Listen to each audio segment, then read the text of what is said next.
and seeing all of you around this table is really uplifting. It's really fantastic, the embodiment of what we're trying to do.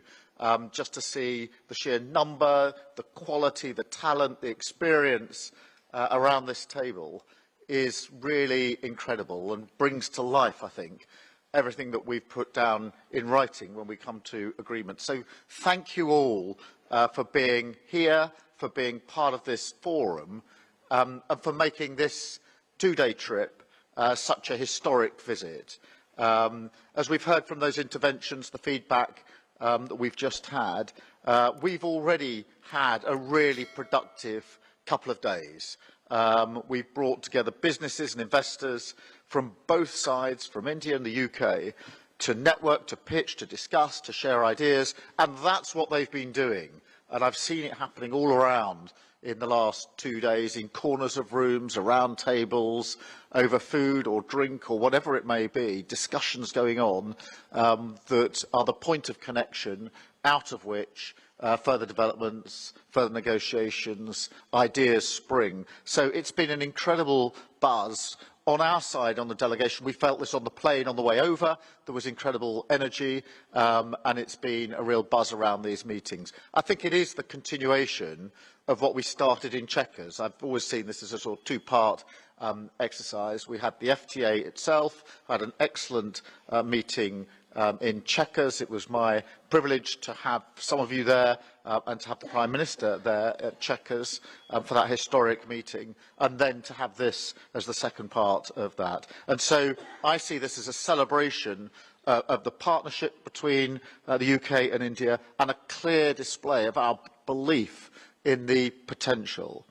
And I think I have to reference the diversity of the delegations, particularly on my side, because we've got diversity within the pure business side. We've got huge, really important businesses and investors amongst the key businesses, investors when it comes to our relationship with India, and iconic businesses. We've got medium-sized businesses, smaller businesses, but we've also got huge talent and experience across in finance, in sport, in tech, in manufacturing. And whilst we've been here, we've been able to do deals on films. Yesterday I saw the Premier League doing their coaching training that's going to go out across the whole of India. I think all of this shows that this is not a narrow enterprise around just one or two sectors. It's a much broader ambition than that. So what an incredible foundation we have to build on. And of course, we build on a solid foundation because billions already flows in trade and investment between our two countries, supporting thousands of jobs in both of our countries. And the trade deal, in a sense, is the chance to take that to the next stage. And the trade deal, as I've said a number of times over the last 2 days, is, of course, the writing, what's written down, what that will mean for reducing barriers to trade, whether it's tariff or other barriers. But it's more than that, because it's about mood, it's about confidence, it's about a statement of intent that goes beyond the pure words on the page. And I think we can really see that. When I see the excitement and the discussions going on, and remind myself we haven't yet implemented the FTA, I think that is evidence that the formality is important, will make a big difference, but more than that is the coming together of two great democracies. So, you know, in the 3 months since we actually signed that back in Chequers, we've seen a £6 billion boost in trade and investment. That's on top of the increased numbers over the last year already, and the great ambition we have to go further, which I believe we can do as we go on down this road. It includes Rolls-Royce, of course, agreeing huge new contracts with major Indian airlines. Today we're announcing new investments from Revolut and Tide. And exactly these sort of connections we're trying to build. And in the past, certainly on the UK side, I feel strongly that governments have negotiated trade deals and then basically left them on the table and walked away and said, well, it's now over to you. I think we've got to do things differently, and governments have to provide more follow-through, support, and make sure that the connections are in the right place. Is there anything a government can do to get on the pitch and help with the work that follows from that? And so instead of sort of I don't know, building a stadium and then saying to the players, well, over to you, get on with it. We want to be on the pitch with you as well, or at least on the side, like a sort of well-engaged manager or coach.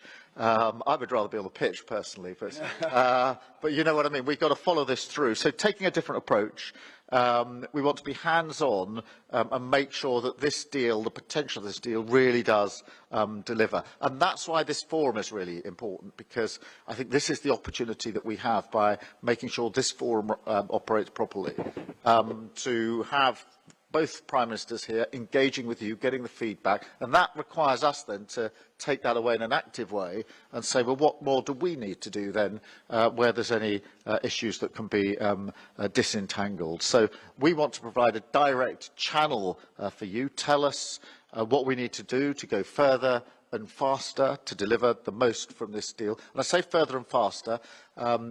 All good ideas still get bogged down in the frustration of delay. And we have to unpick that delay. The world moves much more quickly now than it did in the past, and governments need to keep up with that pace.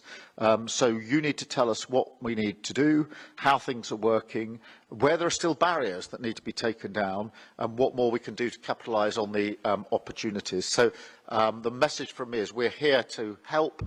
I've got key ministers with me, in Peter and Douglas here, Secretary of State for Business and for Scotland, and before Scotland, Douglas was responsible for trade, and therefore you've got experienced ministers, and they're here as evidence of how important we're taking this as a government. So we want to support you to maximise the potential in relation to this FTA. But once again, let me say thank you for being here. Today is just the start, if you like. Now the task is to follow through together, and we're committed to doing that because we know the enormous benefits that are there for your businesses, for our countries, and for working people across both of our nations. So thank you all very much. It is now my pleasure to hand over to Prime Minister Modi with our sincere thanks for the very warm welcome that's been extended to me, to the entire delegation, and through me and the delegation to the entire country. Thank you for that, and thank you for helping making this trip such a success. Thank you.